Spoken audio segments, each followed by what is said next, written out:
네, 그동안 국내 증시의 상승을 이끈 힘은 정책이었죠. 여기에 오늘 엔비디아 효과까지 더해졌습니다.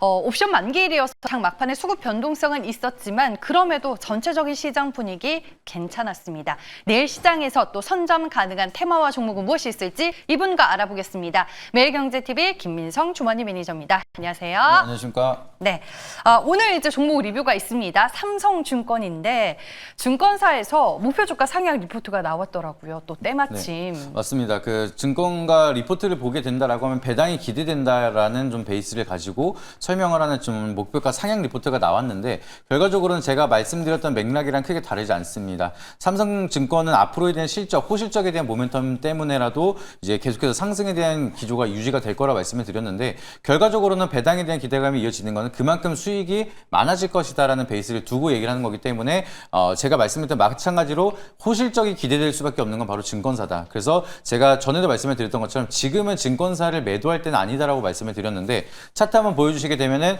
바닥을 찍고 나서 제가 말씀드리고 나서 계속해서 상승을 보여드리고 있습니다. 그래서 단기적인 조정에서 바닥의 추세 전환 구간을 정확하게 잘 잡았기 때문에 이 추세가 지속적으로 이어진다라고 하면은 키움증권으로 보여드렸던 것처럼 이것도 마찬가지로 신고가를 계속 밀고 올라갈 수 있는 기대 수익률을 많이 가져갈 수 있는 그런 종목이다 보니까 여유 있게 지켜보시면은 좀 더 수익률 크게 가져갈 수가 있다는 점 체크해 보시면 좋을 것 같습니다. 네, 아쉽게도 오늘 신고가를 돌파하지는 못했지만 아직까지 그 힘은 남아있다라고 리뷰를 도와주셨습니다.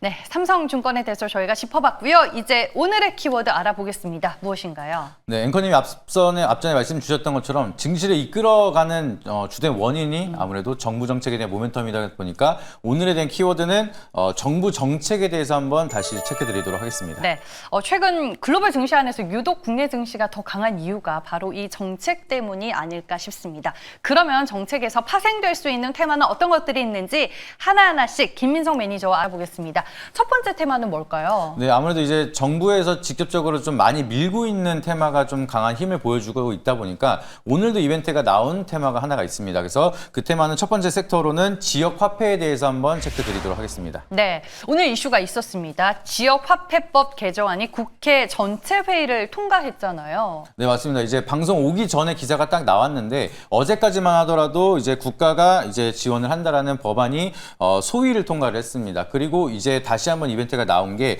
지역화폐에 대한 국가 의무 관련된 모멘텀을 원래는 지자체에서 지역화폐를 담당을 하고 지원을 했다라고 하면 이제는 국가를 주도를 해서 국가의 의무 사항으로 지역화폐에 대한 모멘텀을 키워가겠다라는 법안이 좀 계속해서 진행이 되고 있습니다. 그래서 지금 속도를 보시게 되면 법사위를 통과하면서 시행하는 데까지는 크게 막힘없이 진행이 될 수가 있다 보니까 그렇다라고 하면 정부에서는 지속적으로 늘려가고 있는 이 정책은 앞으로도 시장에 대한 주된 키워드가 될 가능성이 높다라고 보고 있으니까 여기에 대한 이슈 지속적으로 좀 체크해 보시면 좋을 것 같고요. 그리고 추가적으로 이제 지역화폐뿐만 아니라 소비 쿠폰도 뭐 지역별로는 다르긴 하겠지만 21일부터 신청을 받는다라고 얘기를 하고 있습니다. 그러면 여기에 대한 이벤트가 다시 한번 시장에 부각이 된다라고 하면은 여기에 연관돼 있는 지역화폐의 연관성을 가지고 있는 기업들은 결과적으로는 소비 쿠폰에 대한 모멘텀도 같이 가져가고 있기 때문에 테마성으로도 한 번 더 움직일 수가 있다 보니까 여기에 대한 이벤트 지속적으로 한번 체크해 보시면 좋을 것 같습니다. 네, 알겠습니다.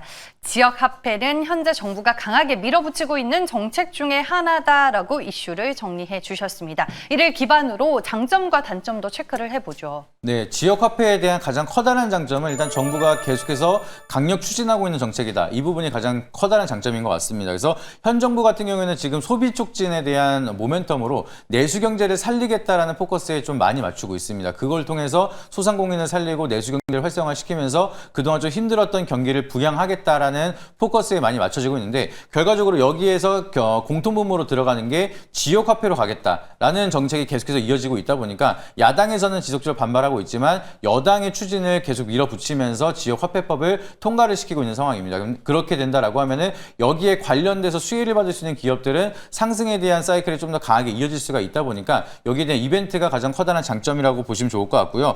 그리고 여기에 수혜를 받을 수 있는 기업 같은 경우에는 주수익 구조가 이제 기업에 대한 B2B가 가는 게 아니라 기관, 정부랑 진행을 하는 B2G이기 때문에 안정적인 수익이 꾸준하게 들어올 수 있을 거라는 기대감이 형성이 되면서 단발성으로 끝날 수도 있겠지만 여기에 대한 실적이 꾸준하게 들어온다라고 하면은 중장기적인 모멘텀도 우리가 기대를 해볼 수가 있다 보니까 여기에 대한 흐름 한번 체크해 보시면 좋을 것 같습니다. 네, 알겠습니다. 근데 이제 단점으로 볼 만한 내용은 한번 시세가 나왔던 테마라 여기에서 더 가려면 추가적인 뭔가가 더 필요해 보이거든요. 뭐 실적으로 증명을 한다든지. 맞습니다. 근데 실적으로 증명하기에는 아무래도 시차가 필요하다 보니까 네. 테마적으로 보는 게 맞다라고 좀 보고 있고요. 아무래도 그게 가장 커다란 단점인 것 같습니다. 한번 급등이 나오면은 워낙 많이 움직이는 대부분의 이제 코스닥의 성장주들이 테마적으로 움직이는 그런 구간이다 보니까 한번 올라가게 된다라고 하면은 고평가에 대한 리스크가 좀 나타날 수가 있습니다. 그래서 주가가 많이 올라가긴 했고 앞으로에 대한 전망도 좋긴 한데 그 실적이 정말 증명이 될 수가 있을 것인지 여기에 대한 우려감 형성이 되기 시작을 한다라고 하면은 세론이 나타날 가능성이 있다라고 보시면 좋을 것 같고요. 그리고 최근 들어 시장에 대한 흐름을 보게 되면은 한번 급하게 끌어올리고 나서 갑자기 테마성을 올라가고 난 뒤에는 거래량이 급감되는 경우가 굉장히 많습니다. 그래서 앞전에 말씀드렸던 고평가에 대한 우려와 거래량 급감까지 같이 이어진다라고 하면은 좀 차익 매물이 많이 이어지기 시작을 하면서 하락이 좀 길어질 수가 있다 보니까 여기에 대한 리스크 좀 챙겨 보시면 좋을 것 같고요. 지금 당장에 대한 포커스로는 장기적인 관점보다는 좀 시세를 줄 때는 안전하게 수익을 챙긴다라는 트레이딩 관점으로 보는 게 좀 중요하다라고 미리 말씀드리도록 하겠습니다. 네, 알겠습니다. 첫 번째 테마는 정부 정책으로 움직이는 테마 지역화폐에 대해서 알아봤습니다. 두 번째 테마도 이어서 공개를 해볼까요? 네, 계속해서 정부가 모멘텀을 키워가고 있습니다. 그래서 지금은 약간 이제 끝이 아닐까라고 걱정하시는 분들도 계실 것 같은데 끝이 아니라고 한 번 더 설명을 드리기 위해서 두 번째 섹터로는 스테이블 코인 다시 한번 말씀드리도록 하겠습니다. 스테이블 코인 오늘도 이슈가 많았습니다. 이창용 한국은행 총재가 비은행권에 워낙 스테이블 코인 허용을 하면 문제가 생길 거다 뭐 이런 발언을 했는데 이 말은 즉슨 한국은행 주도로 혹은 은행권 주도로 스테이블 코인이 이제 형성될 수밖에 없는 구조가 되는 건지 궁금하네요. 네, 그런 시나리오도 분명히 생길 수가 있을 것 같습니다. 이번에 또 얘기를 한 게 비금융권이 좀 진행을 한다라고 하면 여러 가지 문제가 발생할 수가 있을 것이다. 이렇게 좀 우려감을 표한 바도 있고요. 그리고 여기에 맞춰서 제주은행 같은 경우에도 스테이블 코인에 대한 상표 출원을 시작을 했는데 그렇게 된다라고 하면 시장 분위기가 은행권을 주도로 해서 특히나 한국은행을 주도로 해서 여기에 대한 연관 기업들만 가는 거 아니냐라고 생각을 할 수 있는데 여기에 대한 투자 포인트도 분명하게 이어질 수는 있습니다. 하지만 정부에서 또 얘기를 하고 있는 거는 이 금융권 자체에서 정부 주도로 진행이 되거나 아니면은 이제 한국은행이 워낙 주도를 잡게 된다라고 하면은 중앙통제기관에 대한 시스템을 벗어나기가 어렵기 때문에 거기에 대한 규제를 풀면서 비금융권도 스테이블 코인을 만들 수가 있겠다라고 규제를 풀어 나간 거기 때문에 사실 하는이랑 정부랑 얘기하는 방향성이 약간은 다릅니다. 그래서 정부가 원하는 바는 아무래도 비금융권 중앙 탈중앙화를 벗어날 수 있는 코인을 만들고자 하는 그런 주된 요인이 좀 있어 보이고요. 그리고 한국은행 같은 경우에는 이게 먼저 주도를 하게 된다라고 하면은 아무래도 좀 통제 자체가 벗어나기 어려운 시스템으로 갈 가능성이 있다 보니까 그렇게 된다라고 하면 스테이블 코인이 아니라 CBDC로 갈 가능성이 높습니다. 그래서 여러 가지 가능성을 열어둬야 되긴 하지만 지금 당장 한국은행이 주도하면서 여기에 대한 스탠스를 다 가져간다라고 보기에는 아직은 어렵다 보니까 그 부분도 한번 체크해 보시면 좋을 것 같습니다. 저는 이제 뭐 뱅크웨어 글로벌이 오늘 움직인 것처럼 한국은행과 직접적으로 프로젝트를 진행한 종목들만 수혜를 입나 이렇게 생각을 했는데 아직까지 한국은행과 정부의 입장 차이는 존재한다. 어떻게 시장이 진행이 되는지는 더 지켜봐야 할 일이다라고 정리를 해주셨습니다. 장점과 단점 확인을 해보죠 또. 네, 일단은 스테이블 코인에 대한 장점은 끝나지 않았다. 이게 가장 중요한 것 같습니다. 그래서 제가 본격적으로 상승에 대한 사이클이 만들어지는 구간을 예상을 하고 있는 게 코인이 개발이 되면서 여기에 대한 심사가 들어갔을 때 본격적으로 개발 속도가 만들어지고 시세가 좀 크게 이어질 수 있을 거라 좀 바라보고 있습니다. 그래서 핀테크 기업들이 너도 나도 코인을 개발하면서 이게 사실 코인을 만드는 거에 대한 속도가 오래 걸리는 건 아닙니다. 지금 오픈소스로 블록체인에 대한 기술은 거의 오픈이 되어 있기 때문에 이더리움이라든지 트론이라든지 솔라나 같은 블록체인 기술을 가지고 코인을 만드는 거는 빠르면 일주일이면 만든다라고 얘기를 하고 있는데 중요한 거는 여기에 대한 심사라든지 정부에 대한 승인이라든지 거래소에 대한 승인 그리고 원화 기반 스테이블 코인에 대한 안정성에 대한 검증이 오래 걸리는 거지 이 코인 발행 자체가 오래 걸리진 않습니다. 그래서 본격적으로 시세가 만들어지는 건 상용화에 대한 조금 이제 기대감 이게 아니라 이제 본격적으로 코인을 만들고 거래소 심사가 들어갔다 정부 심사가 들어갔다 이런 기업들이 만들어지기 시작할 때가 본격적인 사이클이 만들어질 거라고 생각을 하고 있는데 그 사이클은 아직 오지 않았고 금방 올 수가 있다는 게 가장 커다란 장점이라 보고 있습니다. 그래서 스테이블 코인을 투자하시는 분들이 이제 끝났나라고 우려감을 많이 가지실 것 같은데 아직 본격적인 시장이 시작이 되지 않았다. 이 부분이 가장 커다란 장점이고 여전히 상승에 대한 룸이 많이 남아있다는 게 중요한 장점이라고 보시면 좋을 것 같습니다. 네, 알겠습니다. 근데 이제 스테이블 코인 관련주들도 한 차례 또 시세가 나왔잖아요. 그때 네. 시장 열풍했었을 때 관련 종목들의 주가가 다 고점을 만들었을 때 그때 딱 매수로 들어가신 분들은 현재 손실 구간이거든요. 맞습니다. 이렇게 좀 잘못 매매를 하면 엇박자가 날 수도 있을 것 같아요. 맞습니다. 이제 아무래도 이미 올라간 거를 추격 매수하는 건 리스크가 워낙 크다 보니까 어떻게 대응을 하느냐, 그리고 어떤 타점을 잡느냐가 중요하기 때문에 그런 부분은 항상 리스크는 좀 관리하셔야 된다라고 말씀을 드리도록 하겠고요. 그리고 또 추가적인 단점을 보시게 되면은 이제 재료 소멸에 대한 리스크도 분명하게 있습니다. 원화 스테이블 코인을 너도나도 이제 발행을 하다가 이게 기준점이 되는 테더 같은 코인이 하나 발행이 된다라고 하면은 다른 코인에 대한 개발사는 세론으로 떨어질 수가 있다 보니까 이제 모든 종목이 다 갈 때는 수익을 좀 벌 수가 있겠지만 여기에 이제 좀 종목이 축소가 되기 시작을 한다라고 하면은 종목에 대한 선정에 따라서 누군가는 수익, 누군가는 이제 손실로 넘어갈 수가 있으니 여기에 대한 리스크는 우리가 좀 잘 관리하셔야 된다는 걸 좀 보시면 좋을 것 같고요. 그리고 앞전에 말씀을 드렸던 아직은 정확히 한은에서 통제를 한다 이런 건 아니지만 여기에 대한 규제가 강화가 된다라고 하면은 기대감이 올라갔었던 핀테크 기업들은 참여를 할 수가 없다 보니까 여기에 대한 우려감이 조금 커질 수가 있습니다. 그래서 거기에 대한 리스크도 우리가 어느 정도 시나리오는 세우면서 대응을 해야 되기 때문에 그 부분도 어느 정도 참고하시면서 단점에 대한 리스크는 미리미리 관리하시는 게 중요하다라고 보시면 좋을 것 같습니다.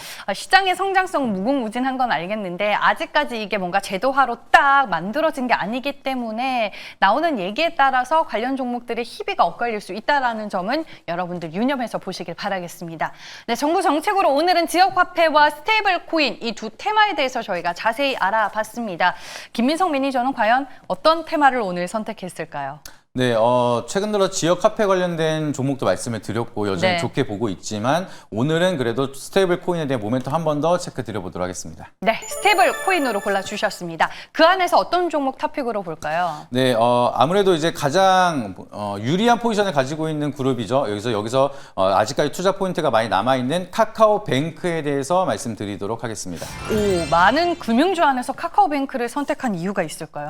네, 아까도 말씀드렸던 것처럼 이제 주도 자체가 핀테크 기업에서 은행으로 갈 수도 있고 아직은 방향성이 명확하진 않습니다. 근데 어느 쪽으로 가든 수혜를 받을 수가 있는 게 바로 카카오이기 때문에 카카오에 대한 모멘텀을 한 번 더 체크해 보시면 좋을 것 같고요.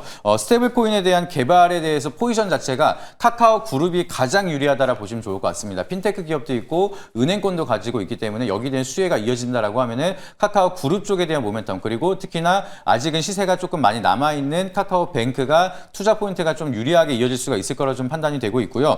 스테이블 코인 같은 경우에는 이제 비금융권에 대한 발행 규제가 이어진다라고 하면은 결과적으로 은행권에 대한 통제를 받고 있는 카카오뱅크가 스테이블 코인을 만들면서 그걸 연계성으로 카카오 그룹주들에 대한 모멘텀 형성을 한다라고 하면은 좀 더 주도 역할을 많이 가져갈 수가 있을 거라 보고 있습니다. 그래서 그동안에는 카카오페이가 먼저 주도를 하면서 올라갔다라고 하면은 이번에는 이제 판권 자체가 카카오뱅크로도 이어질 수가 있다 보니까 여기에 대한 모멘텀을 본다라고 하면은 충분히 상승에 대한 여력이 많이 남아 있다라고 보시면 좋을 것 같고요. 그리고 이제 카카오뱅크가 스테이블 코인을 만든다 하더라도 카카오페이랑 협업을 통해서 스테이블 코인에 대한 좀 상용화를 빠르게 속도를 낼 수가 있는 게 바로 카카오뱅크이기 때문에 제가 봤을 때는 스테이블 코인이 다시 한번 부각을 받는다라고 하면 이번에는 카카오페이가 아니라 카카오뱅크가 주도할 가능성이 높다 보니까 지금부터라도 우리가 다시 한번 관심 있게 보시면 좋을 것 같습니다. 네, 알겠습니다. 최근에 가격 조정을 좀 받았잖아요. 전략 어떻게 짤까요? 네, 지금 가격에서 이것도 넥스트레이드로 거래가 됩니다. 지금도 변동성이 계속 만들어지고 있는데 현재 구간에서 충분히 접근이 가능하다라고 좀 보시면 좋을 것 같고요. 여기서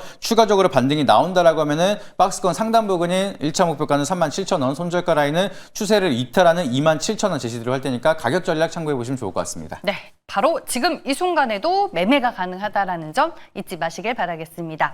오늘 무방에서 어떤 얘기 하실 거죠? 네, 시장에 대한 변동성이 굉장히 빠르고요. 그리고 오늘 같은 경우에도 지수는 좋은데 절반 종목은 하락을 하면서 변동성이 굉장히 커지고 있습니다. 그래서 지금 시장에 대한 변동성에 따라서 효과를 제대로 못 보고 계신 분들은 제가 계속해서 투자 포인트를 잡아드리고 있는데 오늘도 지금 시장에서는 절대로 놓치지 않아야 되는 산업과 종목들이 뭐가 있는지 자세하게 설명을 드리도록 할 테니까 4시 반에 너튜브에 김민석 검색하셔서 오시거나 네이버에 김민석 나눔만 검색하시게 되면 제 네이버 밴드 나오게 되니까 오셔가지고 링크 참여하셔서 인사이트 참고하시길 바라도록 하겠습니다. 네, 알겠습니다. 시장 얘기 가셔서 더 들어보시길 바라겠습니다. 지금까지 매일경제TV 김민성 주머니 매니저와 함께했습니다. 고맙습니다.